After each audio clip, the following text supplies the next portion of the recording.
সুপ্ৰভাত ইতিহাসত আজিৰ দিনটো আজি 2024 চনৰ 22 মাৰ্চ আজি বিশ্ব জল দিৱস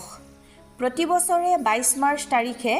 বিশ্বৰ সৰ্বত্ৰ পালন কৰা হয় বিশ্ব জল দিৱস বিশ্বৰ উন্নয়নশীল ৰাষ্ট্ৰবিলাকত যাতে পৰিষ্কাৰ পানী অনাময় ব্যৱস্থা আৰু স্বাস্থ্যবিধি আদি বিশ্বজনীনভাৱে সকলোৱে পাব পাৰে আৰু সেই বিষয়ে সকলোৰে মনোযোগ আকৰ্ষণ কৰাটোৱেই এই দিৱস পালনৰ উদ্দেশ্য খাব পৰা পৰিষ্কাৰ পানীৰ উৎসবিলাক ৰক্ষা কৰাৰ প্ৰতিও যুক্তি প্ৰদৰ্শন কৰাটো এই দিৱস পালনৰ আন এটি উদ্দেশ্য 1712 চনৰ আজিৰ দিনটোতে ইংৰাজ কবি এডৱাৰ্ড মুৰেৰ জন্ম হয় আমেৰিকান পদাৰ্থবিজ্ঞানী ৰবাৰ্ট মিলিকানৰ জন্ম হয় 1868 চনৰ আজিৰ দিনটোতে 1892 চনৰ আজিৰ দিনটোতে বিষ্ণুপ্ৰিয়া দেৱীৰ মৃত্যু হয়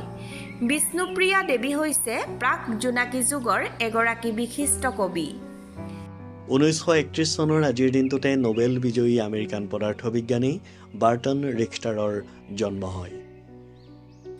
1949 চনৰ আজিৰ দিনটোতে অসমৰ এগৰাকী প্ৰসিদ্ধ বনৌষধি বিশেষজ্ঞ গুণাৰাম খনিকৰৰ জন্ম হয়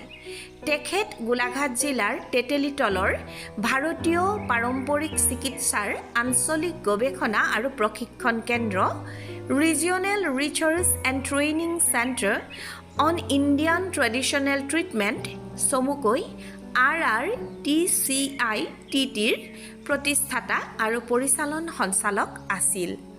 তেখেতক বনৌষধিৰ সম্ৰাট মানৱ মিত্ৰ ভেষজ ৰত্ন বুলি জনা যায় ভাৰতৰ এগৰাকী ধ্ৰুপদী সংগীত শিল্পী ৰাগিনী ত্ৰিবেদীৰ জন্ম হৈছিল 1960 চনৰ আজিৰ দিনটোতে তেখেতে বিচিত্ৰ বীণা চেতাৰ আৰু জল তৰংগ পৰিৱেশন কৰে